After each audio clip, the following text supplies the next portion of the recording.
Y vamos a conversar en nuestra entrevista principal con un ex diputado, una persona que tiene ciertas características muy especiales. Una, le gusta apostar anticipadamente cómo van a ser los resultados de las elecciones. No apostar, pero decir anticipadamente cómo van a ser los resultados de las elecciones presidenciales. Y no te ha ido nada de mal, Pepe, en eso. Ex diputado, ahora me imagino que estás trabajando más o menos en la misma lógica de opinión pública y auscultación de la opinión pública. Bienvenido a Última Mirada, Pepe. Hola, Fernando. Bien. A ver, acabas de decir una cosa bien interesante y que me imagino de naturaleza polémica instantánea, que es esto de que el voto obligatorio del plebiscito tiende a beneficiar a la gente que vota rechazo. ¿Por qué? O sea, primero en general, no es solo para esta elección, sino que para las elecciones en general. Yo nunca entendí, porque tú sabes que la voluntariedad fue una imposición de la derecha. Sí. Nosotros queríamos... Esto fue en el primer gobierno del presidente Piñera. No, fue el primero de Bachelet. Se tradujo la reforma constitucional y después se consagró con Piñera la ley. Pero nosotros queríamos la inscripción automática, es decir, que todos los mayores de 18 pasaran a tener derecho a voto sin necesidad de hacer una cola 3 días al mes. ¿Te acuerdas tú cómo era? En una oficina oculta que era la del CERVEL. ¿Por qué? Porque los jóvenes no participaban. En la última elección con el sistema antiguo, del cuerpo efectivo de votantes, solo 7% tenía menos de 30 años.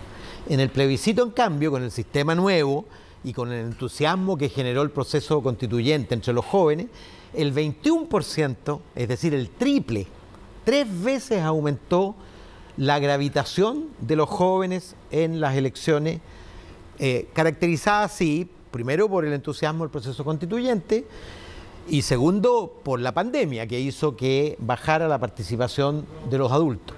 Pero yo nunca entendí por qué la derecha pensaba que la voluntariedad le convenía. Porque la obligatoriedad hace que la gente que no tiene interés por la política vote.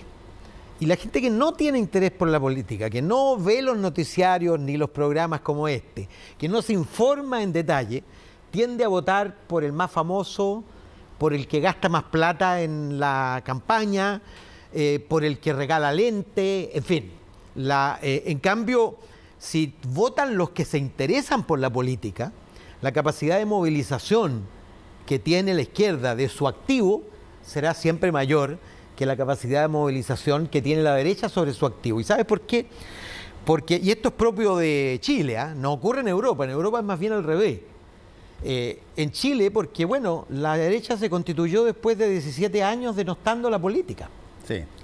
Y por lo tanto, cuando tú golpeabas la puerta, yo lo hacía como diputado, golpeaba la puerta de una casa y el señor o la señora me decía, ya llegaron los políticos y yo igual salgo a trabajar el lunes, yo sabía que si iba a votar, ese voto era más bien de derecha.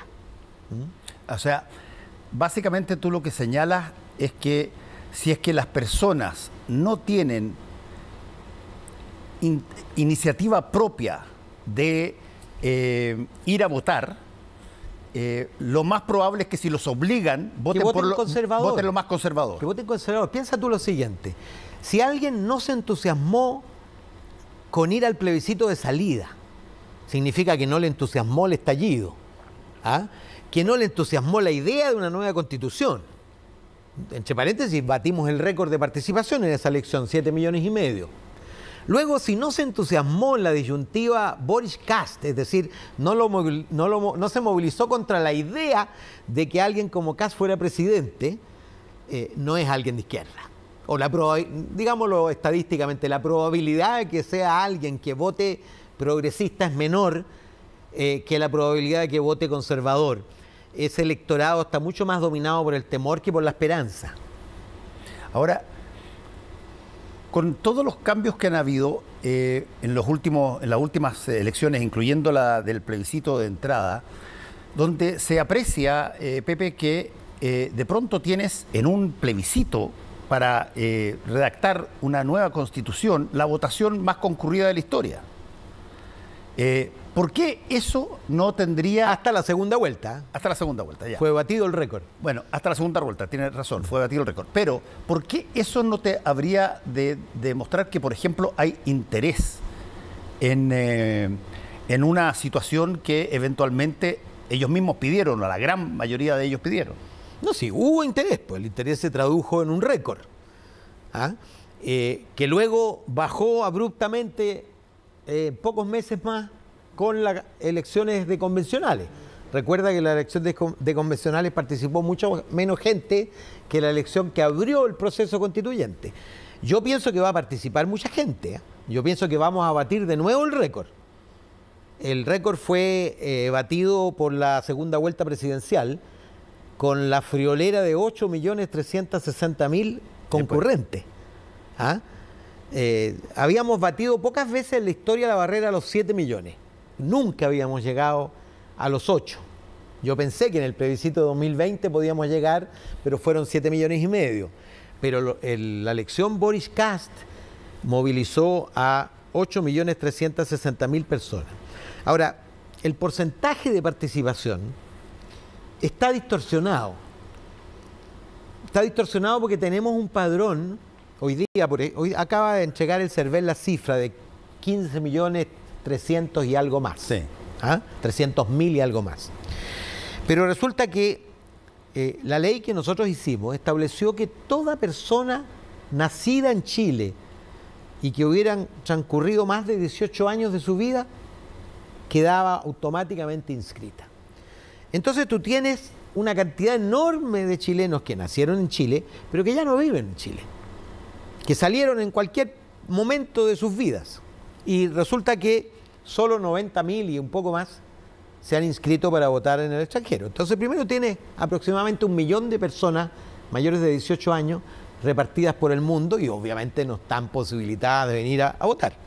Luego tienes, calculo yo, otros 2 millones de personas que estaban en el registro antiguo y que nunca actualizaron su dirección y por lo tanto viven muy lejos de donde van a aparecer inscritos. Esto yo lo veía cuando era candidato y mandaba la tarjeta electoral a las casas. Bueno, la tercera parte de las casas se rechazaba porque ya no vivía ahí. Y el nivel de actualización del domicilio electoral es muy bajo, es decir, es muy inferior a la masa. Piensa tú en los conscriptos. Eso explica que en Magallanes, en Antofagasta, en un conjunto de lugares haya más votantes que habitantes. Y es porque cuando los conscriptos cumplían 18 años, se inscribían en Punta Arenas y luego volvían a sus casas y nunca más actualizaban la dirección, entonces aparecen votando en Punta Arenas y obviamente no votan. Y por lo tanto yo estimo, es una estimación, que hay unos 12 millones de personas habilitadas efectivamente para sufragar. Y ahora además se incorporó una modificación. El CERVEL tiene la atribución de destinarte a ti y a mí al local más cercano de donde vivimos, sí, de donde estamos registrados. Está registrada la dirección. Exactamente. Y eso significa que mucha gente que tenía que tomar locomoción para llegar a votar podrá ir a pie y por lo tanto no le costará un peso, porque esa también es una limitación. Sí. En una familia, yo te digo, en Maipú, yo golpeaba la puerta para entregar esta tarjeta, las 3 personas que votaban en locales distintos. Y habiendo un local a 200 metros, tenían que recorrer 2 kilómetros para ir al local donde estaban inscritos. Bueno, ese problema se va a resolver y eso va a facilitar la participación. Yo estimo que esta vez vamos a batir el récord de los 9 millones.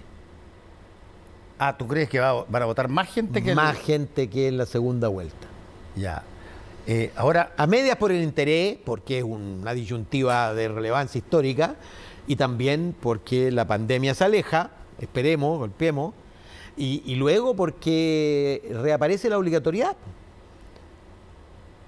Ya, pero a ver, déjame plantearte una cosa respecto del concepto de obligatoriedad en esta particular elección. La cantidad de encuestas que se observan y que uno ve se basan todas en básicamente registro con las preguntas que corresponden, con las metodologías. Hay algunas que son barbáricas, pero ok. Hay mucha. Pero cuando llevamos tanto tiempo con voto voluntario, ¿cómo tú ponderas el factor obligatorio para poder decir en una encuesta quién eventualmente puede ganar o no ganar? Bueno, la obligatoriedad favorece la posibilidad de proyectar de las encuestas. El problema es cuando la distancia entre los encuestados, es decir, la población general, y los votantes efectivos es muy grande. ¿Ah? Suponte que tú encuestas al 100% de las personas, o una muestra del 100%, y vota al 50%. Y entonces tú supones que el 50% que está considerado en la encuesta vota igual que el que efectivamente fue a votar. Y de ahí entonces la distancia entre encuestas y realidad a veces es mayor. Pero si se acerca la población efectiva que vota a la población general, bueno, van a reflejar mejor el resultado, es decir, la facilidad. Mira, para los encuestadores fue un gran desafío la voluntariedad. Y al principio se alejaron mucho de los resultados. Después, claro, tendieron a, tú sabes, muchas han desarrollado lo que se llama votante probable. Sí. Hacen otras preguntas para ver cuál es la probabilidad de que ese elector vote y entonces separan a los que tienen una tendencia o una probabilidad de no votar alta. Y por lo tanto hacen una diferencia entre la intención de voto general y la intención de voto probable. Pero en encuestas, en elecciones donde las disyuntivas son dos, es mucho más fácil. Piensa tú la cercanía que tuvieron las encuestas en el plebiscito del 2020. 2 meses antes ya estaban reflejando un 3-1 entre el apruebo y el rechazo. Fue 3,5 veces a una. Lo mismo en la elección de Boris Kast. En cambio, en una elección con varias opciones, la primera vuelta, por ejemplo, anduvieron tembleque, porque obviamente hubo mucho desplazamiento entre uno y otro candidato a última hora. Gente que se inclinaba por Sichel y que al final Sichel terminó vaciándose y votando la mayoría de ellos por Kast. El vaciamiento entre Proboste y Boric, entre Meo y Boric, en fin. En cambio, cuando son dos y la diferencia es grande entre ambos, el pasaje entre uno y otro candidato es muy escaso. ¿Ah? Ahí lo que interesa más bien ver es cuánto moviliza a su propio electorado cada uno de los candidatos. Ahora, eso de lo que estamos hablando es una ocultación a la opinión pública cuando son personas las que están compitiendo por escaño. Pero aquí estamos en una situación que, una vez más, es inédita, tal cual como fue la del plebiscito de entrada. Exacto. No estamos votando por personas, estamos votando por un documento. Por un documento que probablemente mucha gente lo va a leer, supongo. Y mucha gente no lo va a leer. Mucha gente no lo va a leer, pero que está ahí disponible para que uno se haga una idea, y si es que necesita que alguien lo ayude, va a haber gente disponible para ayudar, pero bueno, pero no es una votación por una persona, ni por un partido, ni por... Entonces, tú tienes esta situación media compleja sobre, a ver, ¿qué tanto un documento puede movilizar más que una cara?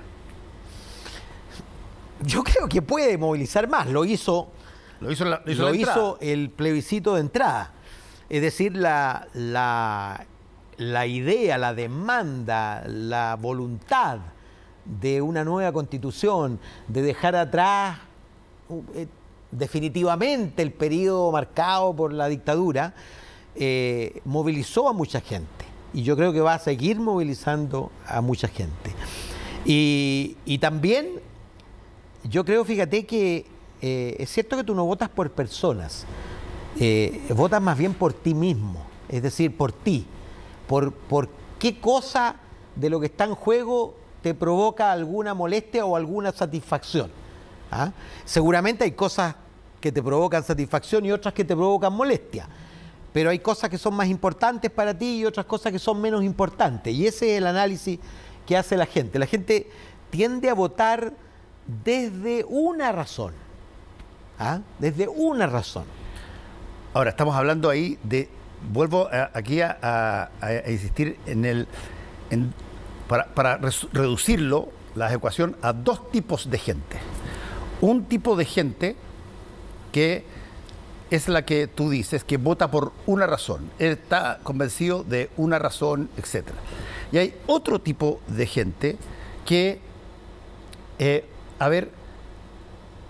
necesita algún tipo de, y nos pasa a todos, necesita algún tipo de soporte de otras personas. De identificación con un grupo. Con un grupo, del soporte de otras personas para tomar una decisión de votar. Con su sola opinión no le basta. Y eso es la gran mayoría de las personas. Pero ¿sabes lo que pasa? No son ellos los que deciden las elecciones. Las elecciones finalmente las decide el 10, 15, máximo 20% que pudiera hacer una u otra cosa. Las tribus se desplazan detrás de su tradición y se desplazan y van a votar. Y en ese sentido las dos opciones tienen un electorado duro, pero los resultados siempre se resuelven en ese espacio donde hay personas que son hoy día más que en el pasado, porque la adhesión a los grupos, la adhesión a los partidos ha bajado, el sentimiento de pertenencia a las tribus y a los sectores políticos ha disminuido y por lo tanto ese espacio ha crecido. ¿Ah? Pero sigue siendo igual de determinante que siempre, porque cuando ese espacio era 5%, era el 5% que, tú sabes que cuando una elección se gana por 10 puntos, es decir, 55-45, entre dos candidatos, no se está ganando por 10 puntos, porque basta que 5 puntos se desplacen en la otra dirección y ya el resultado cambió. Sí. Ahora, acaba la coalición opositora Chile Vamos de definirse a favor del rechazo. Y era que no, como decía el presidente a su ministro. Exactamente, el presidente a su ministro. Pero ahí hay una cosa interesante. ¿Ves tú en eso algo que es lógico con la distancia del tiempo? O quizás Chile Vamos previó que era necesario adelantarse para generar una cierta unidad que, por ejemplo, les dé no fragmentación en todo lo que va a ser las estrategias publicitarias, por ejemplo, sino que les dé una unidad de entrada. Es cierto, pero francamente no aporta nada, porque ya todo el mundo sabía, era evidente, es simplemente la explicitación de algo que no constituye sorpresa para nadie. Es cierto que dan una señal de unidad, pero yo creo que el protagonismo de los partidos en la campaña, y esto vale para ambas campañas, más bien juega en contra que a favor.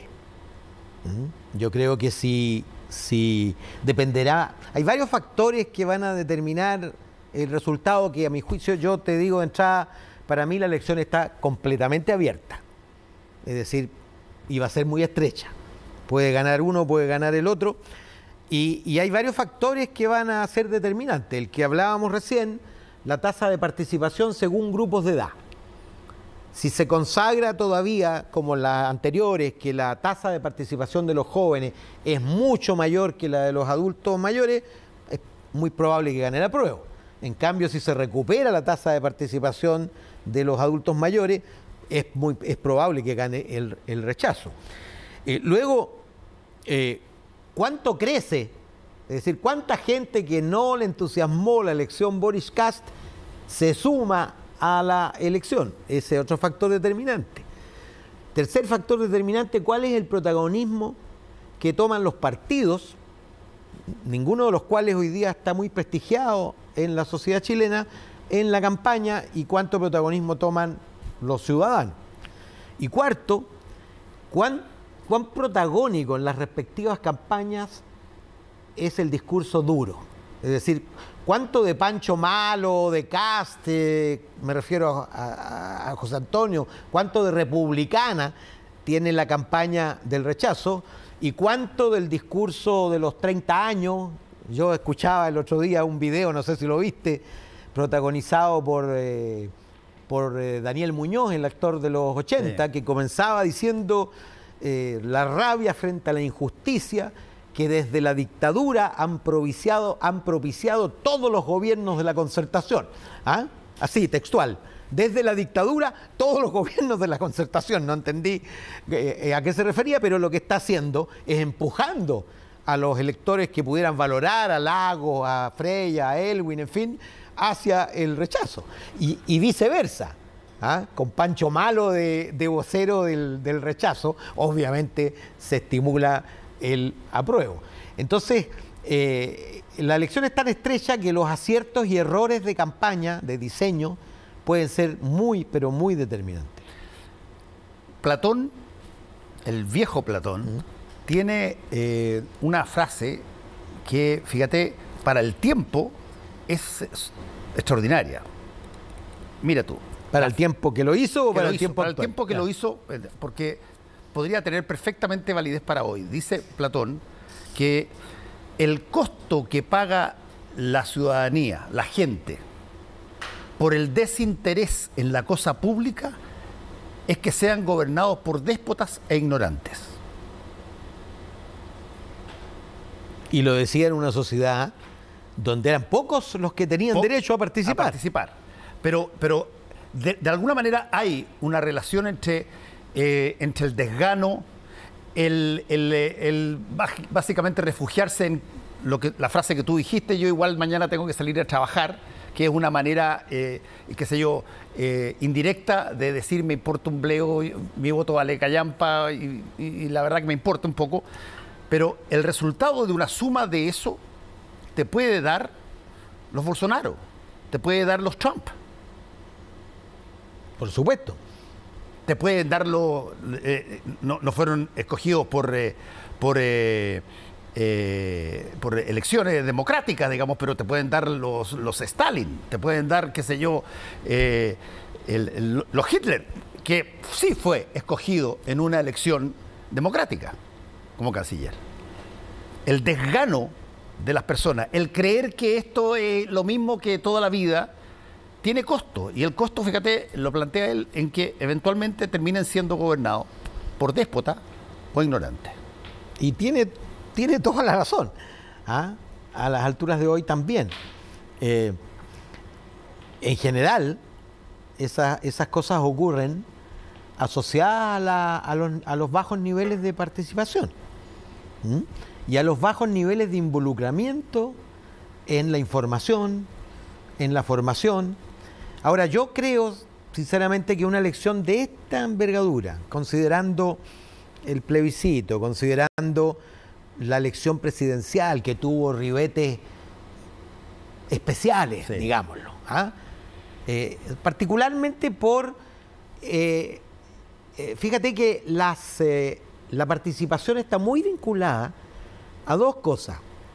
Una, a la incertidumbre del resultado.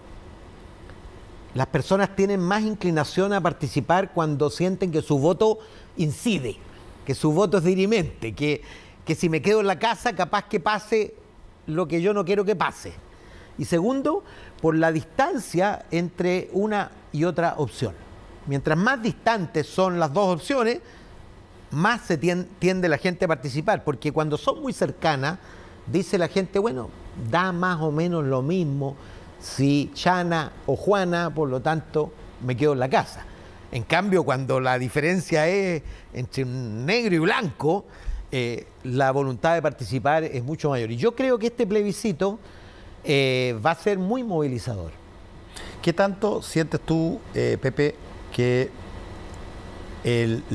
todo el foco sobre 155 personas, hoy día 154, que nacieron de la voluntad de un gran grupo de votantes, que dio una estructura inédita en la confección de institucionalidad, en este caso una carta magna?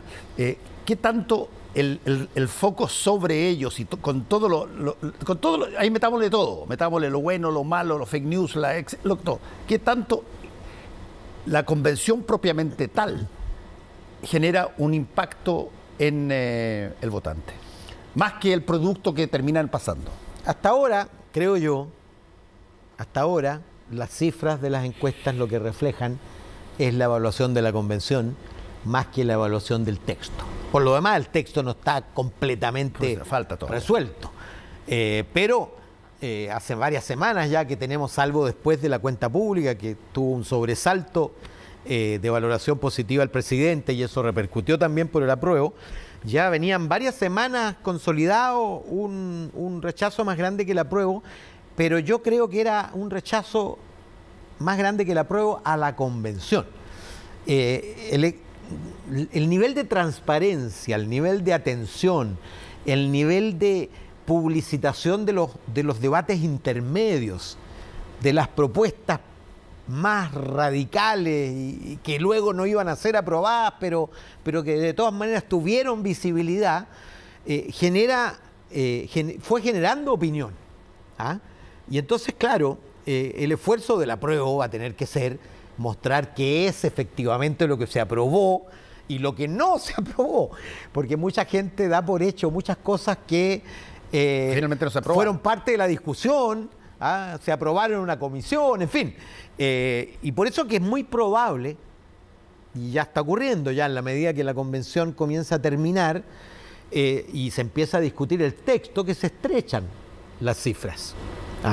Y yo creo que vamos a llegar al 4 de septiembre muy, pero muy estrecho y con incertidumbre verdadera.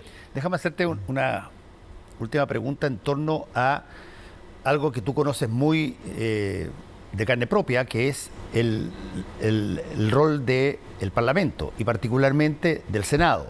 Tú fuiste diputado muchos años, me acuerdo que montones de veces en la radio, donde tú generosamente eres panelista de mi programa, mencionaste repetidas veces que el Senado tenía como casi costumbre generar los tiempos porque tenían la potestad de parar o frenar determinadas cosas que pasaban por allá.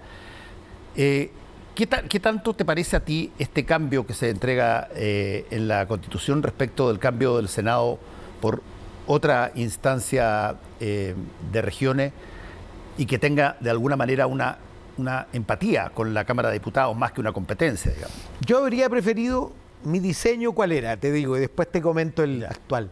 Mi diseño era convertir a la Cámara en Cámara de origen y legislativa y el Senado en Cámara revisora con tiempos definidos. Si no se pronunciaba el Senado, se aprobaba lo de la Cámara. Ese era, a mi juicio, el diseño. El Senado eso básicamente porque habías visto... Porque el tema era, si el tema del Senado era la lentitud y era la decisión tomada de hacer naufragar leyes por simple omisión. Entonces, claro, si tú le fijas plazos, lo condenas a tener que pronunciarse a favor o en contra. Yo habría preferido derechamente, si esa era la opción, yo habría preferido lo que te digo, pero mi segunda opción era, bueno, entonces que sea unicameral. Pero esto de dos cámaras y una a la cual va a ser más difícil llegar, porque es obvio que 3 senadores, 3 representantes en la región metropolitana, la dificultad para llegar allí va a ser infinitamente mayor que en cualquier distrito de la región como diputado. Y la paradoja es que el diputado va a ser más relevante que el representante de región. ¿Quién entonces va a competir en la región metropolitana o en la región de Valparaíso o la región de Biobío para ser senador? Y luego, para ser representante de la región. Y luego, cuando habían hecho esta Cámara de las Regiones para debatir temas regionales, era razonable que se eligieran 3 escaños por cada una de las regiones por igual. Pero si va a discutir casi todo, ¿tiene lógica que el voto de Aysén valga 82 veces el voto emitido por un ciudadano de la región metropolitana? Que la región metropolitana tenga el mismo número de representantes para discutir de salud, de educación, de sistema electoral, de reformas constitucionales. Eso es una distorsión demasiado grande a la democracia. Yo esperaría que lo corrigieran, porque el diseño de elegir, tú sabes además que se elige al tercer año del gobierno. Sí. Es malo que un gobierno no pueda elegir simultáneamente las 2 cámaras que van a legislar. porque además quedaron con posibilidad de legislar ambas cámaras, y en casi todo. Creo que la previsión y un par de cosas más no van a ser objeto de tramitación en el Senado, pero la educación, la salud, las reformas electorales, los diseños institucionales, las reformas a la Constitución, etcétera, es decir, casi como la Cámara, pero elegida junto con los municipios y con igualdad de gravitación de todas las regiones, independientemente del tamaño de su población. Y eso está cortado ya. Bueno, nada está cortado hasta que esté cortado definitivamente, ¿ah? Porque si se le propone al Pleno una modificación razonable, porque es bastante lógico que cuando estaba designada, creada solo para asuntos regionales, era lógico que se eligiera junto con las elecciones regionales y que fuera igual gravitación todas. Pero si van a discutir, tal como la Cámara, de casi todo, tiene que haber igualdad del voto. Mira, por último, te quiero preguntar, ¿crees tú que esta gente que está hablando de la posibilidad de una tercera vía, tiene sentido democrático en esto? Entiendo que cualquiera cosa puede ser democrática si es aprobada por la mayoría, por ejemplo, en el Congreso, una determinada cosa, pero ¿cómo se entiende la posibilidad de que haya una tercera vía? Es que yo creo primero que el concepto de tercera vía es un concepto completamente inapropiado. Hay un plebiscito que tiene dos opciones, apruebo o rechazo. Lo que obviamente tiene que tener claro todos los actores y también la opinión pública es qué pasa si gana el apruebo y qué pasa si gana el rechazo. Y obviamente todos los actores políticos tienen la voluntad, y espero que la tengan, de terminar el proceso constituyente cualquiera sea el resultado. Y no tengamos la tentación de volver atrás en la eventualidad de que pierda el apruebo. Pero eso no es tercera vía, eso es salida posterior a la elección. Ya, entonces una salida parlamentaria posterior a la elección o presidencial posterior a la elección. O sea, mira, yo tengo claro que la derecha protestó porque el gobierno no le recogió eso, pero era evidente, porque eso facilita el rechazo, obviamente, que el gobierno está por el apruebo y por lo tanto para el gobierno la opción es la Constitución actual o la que propone la Convención. Y también es razonable lo que hace la derecha, porque la derecha sabe que si la disyuntiva es entre lo que propone la Convención y la Convención actual, gana el apruebo, y por lo tanto ellos dicen, esa no es la disyuntiva debe ser entre los que nos proponen la Convención y otra nueva Constitución. ¿Ah? Pero eso es parte de la política, eso es parte de la campaña. Yo lo que creo es que todos los actores políticos, partiendo por el presidente de la República, si eventualmente no ganara el apruebo, se va a poner a liderar el proceso constituyente para terminarlo, porque tiene un mandato, que es el mandato del 25 de octubre del 2020. Sí. Pepe Out, muchas gracias por haber estado con nosotros hoy día. Gracias a ti, Fernando. Ya vamos a volver a conversar cuando estemos más cerquita del 4 de julio, o el 5 de julio. 4 de septiembre. Para septiembre, de veras. Sigo yo con el 4 de julio, la verdad. Bueno. El 4 de julio el 4 de julio le entregan el texto al presidente de la República. Le entregan el texto, y además el Día de Independencia de Estados Unidos. 4th July, claro. Gracias, Pepe.